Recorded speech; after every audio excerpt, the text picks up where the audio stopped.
वंदे मातरम बंकिम चंद्र चटर्जी ने लिखा था। उन्होंने इस गाने को लिखा, लिखने के बाद 7 साल लगे, उसके बाद ये गाना लोगों के सामने आया। क्योंकि उन्होंने जब ये गाना लिखा उसके बाद एक उपन्यास लिखा, उसका नाम था आनंद मठ। उसमें इस गीत को डाला। वो उपन्यास छपने में 7 साल लगे। 1882 में ये आनंद मठ उपन्यास का हिस्सा बना वंदे मातरम। और उसके बाद जब लोगों ने उस उपन्यास को पढ़ा तो इसका अर्थ पता चला कि वंदे मातरम क्या है। आनंद मठ उपन्यास बंकिम चंद्र चटर्जी ने लिखा था अंग्रेजी सरकार के विरोध में और अंग्रेजी सरकार को सहयोग करने वाले उन राजा महाराजाओं के विरोध में जो किसी भी जाति और संप्रदाय के हों लेकिन अंग्रेज सरकार को सहयोग करते थे। फिर उसमें उन्होंने बगावत की भूमिका लिखी और ये कहा कि अब बगावत होनी चाहिए, विद्रोह होना चाहिए ताकि इस अंग्रेजी सत्ता को हम पलट सकें। और इस तरह से वंदे मातरम को सार्वजनिक गान बनना चाहिए, ये उन्होंने घोषित किया। उनकी एक बेटी हुआ करती थी बंकिम चंद्र चटर्जी की, जिसका अपने पिताजी से बहुत मतभेद था। मतभेद किस बात पर था? उनकी बेटी कहती थी कि आपने वंदे मातरम लिखा है, इसके शब्द बहुत क्लिष्ट हैं और बोलने और सुनने वाले की ही समझ में नहीं आएंगे, तो गीत को आप ऐसा सरल बनाइए जो बोलने वाले और सुनने वाले को समझ में आए। तो उस समय बंकिम चंद्र चटर्जी ने कहा कि देखो, आज तुम्हें लगता है कि ये क्लिष्ट है, लेकिन मेरी बात याद रखो, थोड़े दिन के बाद ये गान भारत के हर नौजवान के होठों पर होगा, हर क्रांतिवीर की प्रेरणा बनेगा। उसके बाद हम सब जानते हैं कि ये घोषणा करने के लगभग 12 साल के बाद चटर्जी जी का स्वर्गवास हो गया, वो जीवित नहीं रहे। बाद में उनकी बेटी और परिवार के लोगों ने ये जो आनंद मठ पुस्तक थी जिसमें ये गान था, इसका बड़े पैमाने पर प्रचार किया।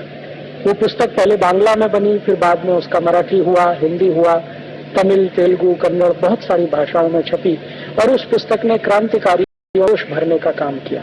उस पुस्तक में क्या था? ये पूरी व्यवस्था का विरोध करें क्योंकि ये विदेशी है, आताताई है, ऐसा वो सब था। उसमें बहुत सारी ऐसी जानकारियां थी जो लोग सुनकर उबलते थे, जानकर उबलते थे।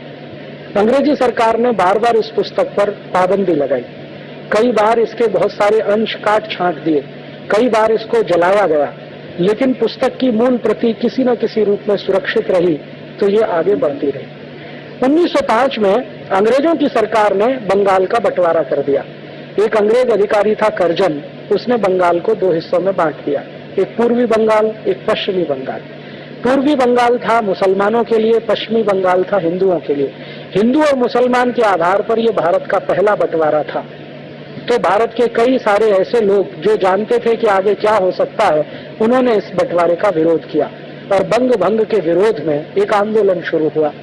इस आंदोलन के सबसे प्रमुख नेता थे लाला लाजपत राय जो उत्तर भारत में थे, बिपिन चंद्र पाल जो बंगाल और पूर्व भारत का नेतृत्व करते थे, और लोकमान्य बाल गंगाधर तिलक जो पश्चिम और मध्य भारत के बड़े नेता थे। इन तीनों नेताओं ने अंग्रेजों के बंगाल विभाजन के खिलाफ आंदोलन शुरू किया।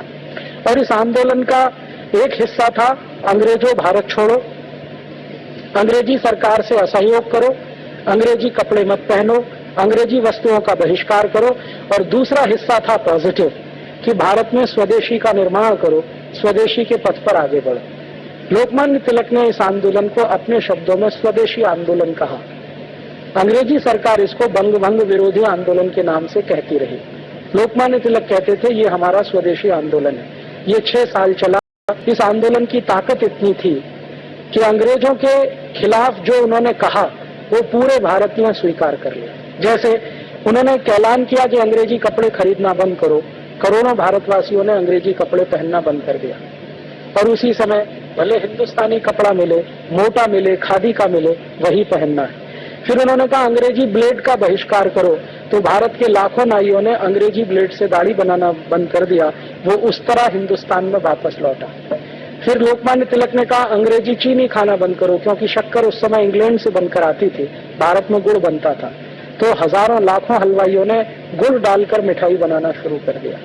फिर उन्होंने अपील किया कि अंग्रेजी कपड़े से और अंग्रेजी साबुन से अपने घर को मुक्त करो, तो हजारों लाखों धोबियों ने अंग्रेजी साबुन से कपड़े धोना बंद कर दिया। फिर उन्होंने पुरोहितों को कहा कि आप शादी कराओ अगर लड़के लड़कियों की, तो उनके शरीर पर अंग्रेजी वस्त्र ना हो तभी शादी कराओ, अगर वो अंग्रेजी वस्त्र पहनकर शादी करें तो शादियों का बहिष्कार करो। तो पुरोहित समाज ने सूट पैंट टाई पहनने वाले दूल्हों का बहिष्कार कर दिया। इतने व्यापक स्तर पर यह आंदोलन फैला। 6 साल के अंदर अंग्रेजी सरकार घबरा गई, क्योंकि उनका माल बिकना बंद हो गया। ईस्ट इंडिया कंपनी का धंधा चौपट हो गया। तब ईस्ट इंडिया कंपनी ने अंग्रेज सरकार पर दबाव डाला कि हमारा तो सारा धंधा ही खत्म हो गया है भारत में, अब हमको कुछ भी उपाय नहीं है, आप इन भारतवासियों की मांग को मंजूर करो। तो मांग क्या थी?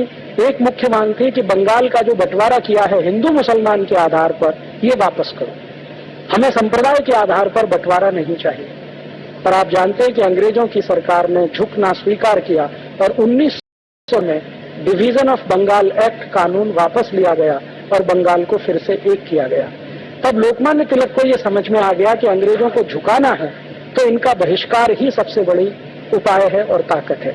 ये 6 साल जो आंदोलन चला 1905 से 1911, इस आंदोलन का मूल मंत्र था वंदे मातरम।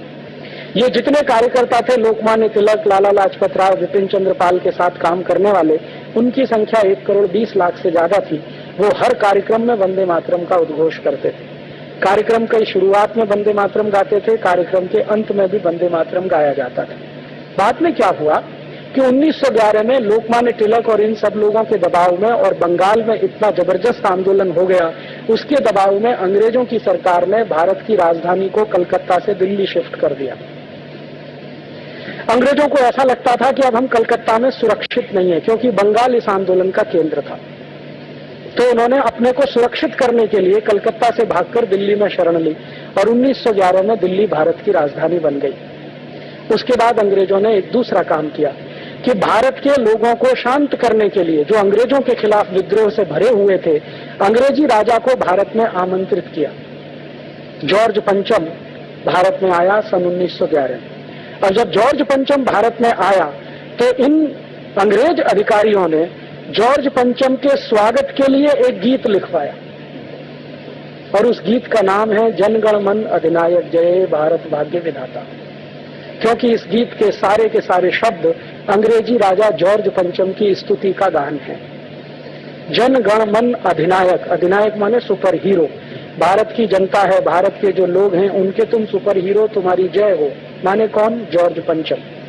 इस गीत को जिन्होंने लिखा वो थे श्री रविन्द्रनाथ टैगोर। और रविन्द्रनाथ टैगोर की लिखी हुई एक चिट्ठी मेरे पास है, जो कभी समय आने पर मैं टीवी चैनल के माध्यम से पूरे देश को दिखाने वाला। उस चिट्ठी में उन्होंने अपने बहनोई को लिखा है, जो थे सुरेंद्रनाथ बनर्जी और लंदन में रहते थे, ICS ऑफिसर थे। उनको उन्होंने लिखा है कि ये गीत मेरे ऊपर अंग्रेज अधिकारियों ने दबाव डलवा कर लिखवाया है वंदे मातरम के, क्योंकि उस समय भारत में हर जगह उद्घोष था वंदे मातरम का, हर क्रांतिवीर गाता था वंदे मातरम। और इस वंदे मातरम को और ज्यादा लोकप्रियता तब मिली जब भारत का सबसे कम उम्र का क्रांतिकारी खुदीराम बोस फांसी के फंदे पर चढ़ा तो वंदे मातरम कहते हुए चढ़ा। उसके बाद तो सभी क्रांतिकारियों ने इसको बना लिया कि फांसी पर जाएंगे तो वंदे मातरम गाएंगे। वो चाहे भगत सिंह हो, चाहे अशफाक उल्लाह हो, चाहे ऊधम सिंह हो, चाहे शशीन्द्रनाथ सान्याल हो, चाहे कोई भी हो, सबने फांसी पे चढ़ने को स्वीकार किया वंदे मातरम के घोष से। अंग्रेजों को इससे बहुत चिढ़ होती थी, तो अंग्रेजों का ये कहना था कि इसके पैरेलल कोई गाना प्रचारित किया जाए। और उस समय 1911 में आपको मैं ऐतिहासिक जानकारी दे रहा हूं कि रविन्द्रनाथ टैगोर का परिवार अंग्रेजों के बहुत नजदीक था। रविन्द्रनाथ टैगोर के परिवार के ज्यादातर लोगों ने अंग्रेजी ईस्ट इंडिया कंपनी में काम किया। उनके बड़े भाई जो अवनींद्रनाथ टैगोर थे, वो ईस्ट इंडिया कंपनी के बहुत सालों तक कलकत्ता डिवीजन के डायरेक्टर रहे। काफी पैसा उनके परिवार का ईस्ट इंडिया कंपनी में लगा था। तो अंग्रेजों से बहुत सहानुभूति थी रविन्द्रनाथ टैगोर की। ये सहानुभूति खत्म हुई 1919 में, जब जलियांवाला बाग हत्याकांड हुआ और गांधी जी ने रवि टैगोर को गाली देते हुए कहा कि अभी भी तुम्हारे आंखों से अंग्रेजियत का पर्दा नहीं उतरता तो कब उतरेगा? तुम अंग्रेजों के इतने चाटुकार कैसे हो गए? तुम इनके इतने समर्थक कैसे हो गए? आप जानते हैं 1911 में ये गान जब लिख दिया तो उन्होंने अपने बहनों को कहा कि ये गान तो मैंने अंग्रेजों के कहने पर लिखा है, शब्दों का अर्थ अच्छा नहीं है, इसलिए कृपया इसको न गाया जाए तो अच्छा है। लेकिन अंत में एक लाइन लिख दिया कि ये चिट्ठी किसी को न दिखाएं, क्योंकि मैं सिर्फ आप तक ये सीमित रखना चाहता हूं। कभी मेरी मृत्यु हो जाए तो जरूर। 1941 में रविन्द्रनाथ टैगोर की मृत्यु हो गई। तब बनर्जी साहब की कृपा से ये चिट्ठी लोगों के सामने आई, उसकी एक कॉपी मेरे पास भी है, और उन्होंने पूरे देश को कहा कि जनगण मन को ना गाया जाए। उसी बीच में कांग्रेस पार्टी थोड़ी उभर चुकी थी और एक बड़ा संगठन बन चुकी थी। कांग्रेस में जब तक लोकमान्य तिलक थे, लाला लाजपत राय थे, विपिन चंद्र पाल थे, तब तक वंदे मातरम ही गाया गया। बाद में आप जानते हैं कि लोकमान्य तिलक का कांग्रेस के नेताओं से मतभेद हुआ। कांग्रेस के नेताओं में उनका